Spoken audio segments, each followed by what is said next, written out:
Now I'm going to stop you there. What, before you even get started? And say I know what you think it means to be a farmer. When you mention the word farmer, most people conjure up images like this. Or maybe even this.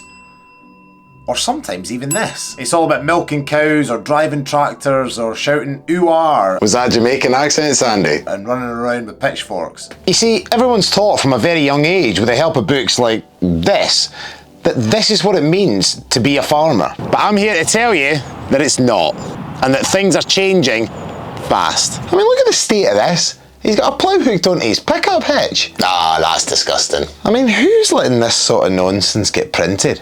Here's a question for you. What do the Great Pyramids, Scottish football and farming all have in common? Well, they've remained virtually unchanged for forever. The Great Pyramid was the tallest structure on Earth for over 3,800 years. Scottish football for eternity has been consistently shit, and farming for millennia has always revolved around land and food production. So much of our identity of what it means to be a farmer is tied up in our ability to produce food and feed the nation. But that identity has hit a bit of a problem in the fact that for a lot of farmers, it no longer pays. We've gotten to the stage in where it is virtually uneconomical to produce food in this country. Farmers are working increasingly longer hours for less return. Farm businesses are drowning in debt, and the mental health of farmers is utterly shocking. Because if we are to have any chance at feeding the nation, then we need people and businesses that are fit, healthy and thriving. And that is a world away from where we are at the minute. So as an industry, we need to change.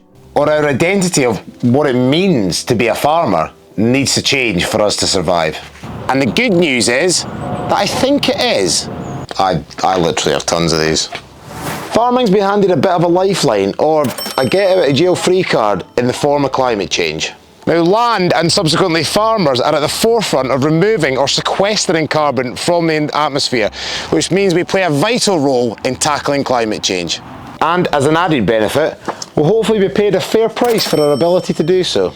So it's no longer all about producing food. It's about caring and protecting for the environment, encouraging biodiversity, and sequestering carbon to tackle climate change. We are custodians of the land, and whilst there's always been an element of that involved with farming, and it's never been so important.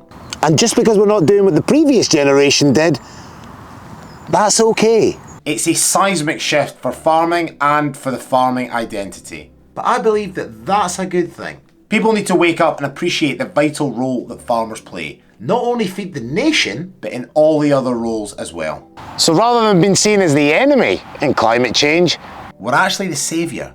That's actually quite a good book. You see, I've always been of the opinion that land is just an asset, and it's your job as the farmer to get as much from that asset in whatever way you can. If that's through food production, environmental schemes, renewable energy or diversification, then great. If it's a mix of all these, then even better. If you want to sit in your arse and do nothing and collect a subsidy check, then crack on. Not that I'd recommend it, of course. But what it means to be a farmer is no longer solely tied up in food production or portrayed through books like this. It's so much more than that. It's becoming more business-minded, more entrepreneurial and more diverse. And it's becoming more important than ever. So how do you adapt to these changes and make the most of them? Well, this video here explains the best advice that I ever received in farming.